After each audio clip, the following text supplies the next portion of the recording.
আসসালামু আলাইকুম, শারমিল লীনা স্বাগত জানাচ্ছি এনটিভির দুপুরের খবরে। ক্রাউন সিমেন্ট শিরোনাম দেখছিলেন, এবারে পুরো খবর। রাজধানী কেন্দ্রীয় শহীদ মিনারে মার্চ ফর ইউনিটি কর্মসূচি পালন করছে বৈষম্য বিরোধী ছাত্র আন্দোলন। বিকেল ৩টায় শহীদ মিনারে অংশ নেবেন গত জুলাই আগস্ট অভ্যুত্থানে নেতৃত্ব দানকারী এই সংগঠনটির সারা দেশের নেতাকর্মীরা। ভোর থেকেই অনুষ্ঠান স্থলে আসতে শুরু করেছেন শিক্ষার্থীরা। এর আগে বৈষম্য বিরোধী ছাত্র আন্দোলন ও জাতীয় নাগরিক কমিটির জুলাই বিপ্লবের ঘোষণাপত্র নিয়ে ২ দিন ধরে দেশের রাজনৈতিক অঙ্গনে নানা আলোচনা চলে। এরই মধ্যে আগের দিন রাত ৯টার কিছু সময় পরে বদলে যায় দৃশ্যপট।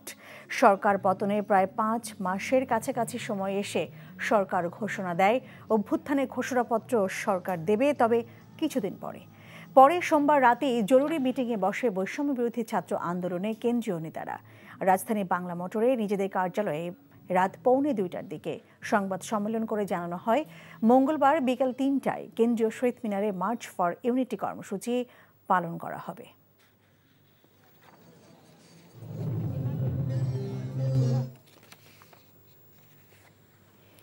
দর্শক, আমরা এখন রাজধানী কেন্দ্রীয় শহীদ মিনারে মার্চ ফর ইউনিটি কর্মসূচির সম্পর্কে জানবো এবং সেখানে আছেন আমাদের সহকর্মী জুনায়েদ আল হাবিব।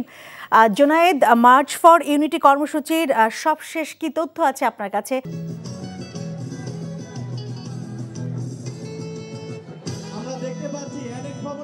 লীনা, আসলে মার্চ ফর ইউনিটি যে কর্মসূচি, সেই কর্মসূচির মধ্যে বলা যায় অনানুষ্ঠানিকভাবে শুরু হয়ে গেছে।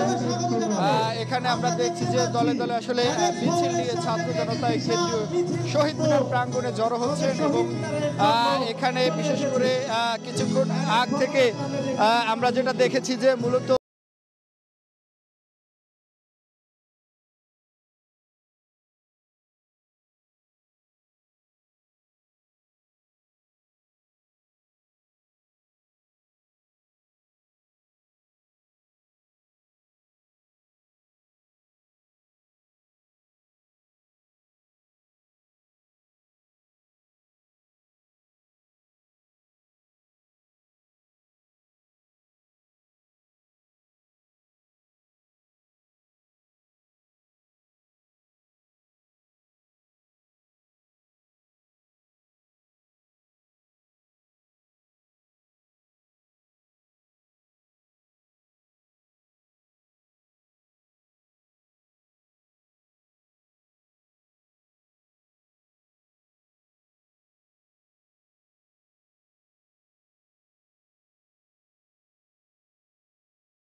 জানছিলেন শহীদ মিনার থেকে মার্চ ফর ইউনিটি কর্মসূচির সর্বশেষ খবর।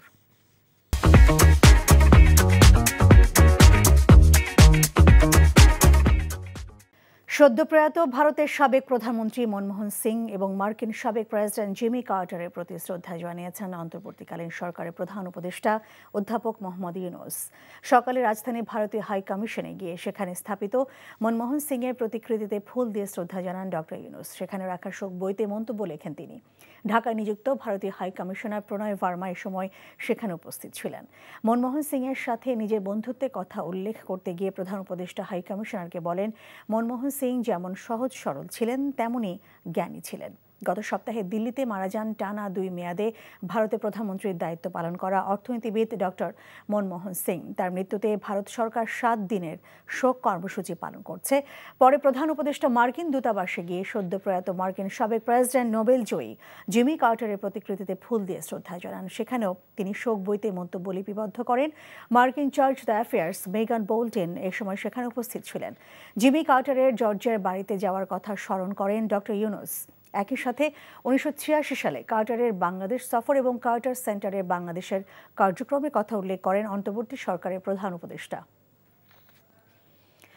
31st নাইট উপলক্ষে নগরবাসীকে আতশবাজি পটকা না ফোটানোর আহ্বান জানিয়ে Dhaka metropolitan police commissioner Sheikh Sajjad Ali জানিয়েছেন, আগামী বছর থেকে রাজধানীর নির্দিষ্ট স্থানে আতশবাজি ফুটিয়ে নতুন বছর উদযাপন করা হবে। রাজধানী মিন্টো রোডে ডিএমপির মিডিয়া সেন্টারে 31st নাইট ও ইংরেজি নববর্ষ উপলক্ষে নিরাপত্তা ব্যবস্থা নিয়ে আয়োজিত সংবাদ সম্মেলনে তিনি কথা জানান। ডিএমপি কমিশনার বলেন, বিশেষ এই দিনকে ঘিরে কোনো প্রকার হুমকি নেই। কোনো ধরনের বিশৃঙ্খলা এড়াতে মাঠে মোতায়েন করা হয়েছে অতিরিক্ত 3000 পুলিশ সদস্য। সংবাদ সম্মেলনে উপস্থিত পরিবেশ অধিদপ্তরের অতিরিক্ত সচিব তপন কুমার বিশ্বাস জানান, নতুন বছর উদযাপনে নিষেধাজ্ঞা নয়, আতশবাজি ও শব্দ দূষণ রোধে কঠোর পদক্ষেপ হিসেবে মোবাইল কোর্ট পরিচালনা করা হবে। পাশাপাশি অভিযুক্তদের দণ্ড দেওয়া হবে বলেও জানান তিনি। পরিবেশ মন্ত্রণালয়ের অতিরিক্ত সচিবের এখন পর্যন্ত যে ইন্টেলিজেন্স, এখন পর্যন্ত সেরকম কোনো থ্রেট নেই। আমার অফিসারের মনোবলের আর এখন কোনো ঘাটতি নেই। আমরা পূর্ব অবস্থায় ফেরত গেছি এবং আমাদের কোনো সমস্যা নেই। আমরা যে একটা ট্রমা অবস্থায় পড়ে গেছিলাম, তার জন্য আমরা ঐকান্তিকভাবে চেষ্টা করেছি এবং এই 4-5 মাস পরে এখন আমার অফিসারদের মনোবল অনেক ভালো। স্বরাষ্ট্র উপদেষ্টা অবসরপ্রাপ্ত লেফটেন্যান্ট জেনারেল মোহাম্মদ জাহাঙ্গীর আলম চৌধুরী বলেছেন, মিয়ানমার সীমান্ত বিজিবির পুরোপুরি নিয়ন্ত্রণে রয়েছে, আর ভারতীয় সীমান্ত পরিস্থিতি নিয়ে শক্ত অবস্থানে বাংলাদেশ। চট্টগ্রামের সাতকানিয়ায় বিজিবি ট্রেনিং সেন্টারে রিক্রুট ব্যাচের সমাপনী কুচকাওয়াজে উপদেষ্টা এসব কথা বলেন। সীমান্ত রক্ষায় বিজিবি সদস্যরা প্রয়োজনে জীবন দেবে, তবুও দেশের 1 ইঞ্চি মাটি হাতছাড়া হতে দেবে না। নাহিদ প্রিন্স জানাচ্ছেন বিস্তারিত। চট্টগ্রামের সাতকানিয়ায় Baitul Izzat border guard training centre and college parade গ্রাউন্ডে বিজিবির 102তম রিক্রুট ব্যাচের প্রশিক্ষণ সমাপনী কুচকাওয়াজ অনুষ্ঠানে প্রধান অতিথি হিসাবে যোগ দেন স্বরাষ্ট্র উপদেষ্টা জাহাঙ্গীর আলম চৌধুরী।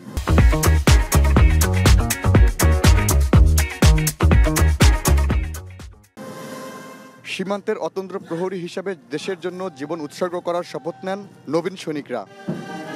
এবারে 46 জন নারী সহ 695 জন নবীন সৈনিক বাহিনীতে যোগদান করেন। নারীরা সব জায়গায় কাজ করতেছে, সেই হিসেবে বর্ডার গার্ড বাংলাদেশের সদস্য হিসেবে পুরুষ সৈনিকের পাশাপাশি আমরা নারী সৈনিক হিসেবে আমাদের সর্বোচ্চ দিয়ে চেষ্টা করবো বাংলাদেশের ভূখণ্ড রক্ষা করার। ট্রেনিংটা আমার জন্য খুবই ভালো ছিল, আর বিশেষ করে আমি আজকে শ্রেষ্ঠ রিক্রুট হিসেবে শ্রেষ্ঠ রিক্রুট হওয়াতে আমি অনেক আনন্দিত এবং গর্বিত। পরে সীমান্ত রক্ষায় সৈনিকদের দিক নির্দেশনা দেন স্বরাষ্ট্র উপদেষ্টা। বৃহত্তর কর্মজীবনে কাজের ব্যাপ্তি ও পরিধি আরও বিস্তৃত হবে। তোমরা যখন সীমান্তে নিয়োজিত থাকবে, তখন তোমাদের সততা, নিষ্ঠা ও পেশাগত দক্ষতার উপরে নির্ভর করবে এই বাহিনীর ভাবমূর্তি ও গৌরব। সীমান্তবর্তী প্রতিপক্ষের কাছে কোনো অবস্থাতেই পিঠ প্রদর্শন না করার জন্য আমি তোমাদের প্রতি উদাত্ত আহ্বান জানাচ্ছি। শেষে গণমাধ্যমের সাথে আলাপকালে চলমান সীমান্ত পরিস্থিতি নিয়ে উপদেষ্টা বলেন, মিয়ানমার সীমান্ত পুরোপুরি নিয়ন্ত্রণে আছে বিজিবির। এ সময় ভারত সীমান্ত নিয়ে উপদেষ্টা বলেন, সীমান্তে পিঠ দেখাবে না বিজিবি। আমাদের সেন্ট মার্টিন যেতে হলে ওদের একটা জায়গা আমাদের করতে নাফ নদীতে আমাদের দরকার পড়ে। এখন যেহেতু ওরা আমাদের বিজিবি বা কোস্টগার্ড, তাদের কিন্তু যেতে ওরা বাধা দেয় না, কিন্তু অনেক সময় বড় বড় আমাদের যে জাহাজগুলি আছে যারা নিয়ে যেতে চায়, এই সময় অনেক সময় ওরা একটু বাধা দেয়। তো ওর সাথে আমাদের নেগোসিয়েশন চলছে। বিজিবিকে অর্ডার করা হয়েছে তারা যেন কোনো সময় কোনো অবস্থায় পিঠ না দেখায়, বুকটা পিছনে দেখায়। এবং কি হুঙ্কার, তারাও কিন্তু কোনো যারা যেই ধরনের হুঙ্কার দিচ্ছে, আমরাও কিন্তু এর চেয়ে বেশি প্রতিউত্তর দিচ্ছি। কুচকাওয়াজের মধ্য দিয়ে স্বপ্ন পূরণ হলো সদ্য প্রশিক্ষণ নিয়ে বের হওয়া 695 তরুণ বিজিবি সদস্যদের। শৃঙ্খলা, মনোবল, দক্ষতা ও পেশাদারিত্ব দিয়ে বিজিবি সীমান্ত রক্ষা করবে, এমন প্রত্যাশা সবার। Nahid Prince, NTV news, Satkania, Chattogram. সংবিধান বাতিল নয়, সংশোধনের পক্ষে মত দিয়েছেন গণ অধিকার পরিষদের সভাপতি নুরুল হক নূর। তিনি দাবি করেন, গণ অধিকার পরিষদে 2 অংশ এক হয়ে এই সিদ্ধান্ত নেওয়া হয়েছে। রাজধানী বিজয়নগরে গণ অধিকার পরিষদের কেন্দ্রীয় কার্যালয়ে জরুরি সংবাদ সম্মেলনে এমন তথ্য জানান তিনি। এতদিন গণ অধিকার পরিষদের 2টি অংশ আলাদা থাকলেও এখন একীভূত হয়ে কাজ করবে বলে জানান নূর।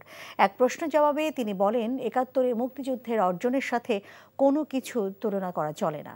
71কে অস্বীকার করার কোনো উপায় নেই। তাই সংবিধান বাতিল নয়, সংশোধনী প্রস্তাব গণ অধিকার পরিষদের। রাষ্ট্রের পক্ষ থেকে ঐক্যমতের ভিত্তিতে জুলাই গণঅভ্যুত্থানের ঘোষণাপত্র তৈরির উদ্যোগ গ্রহণ করায় স্বাগত জানান গণ অধিকার পরিষদের সভাপতি।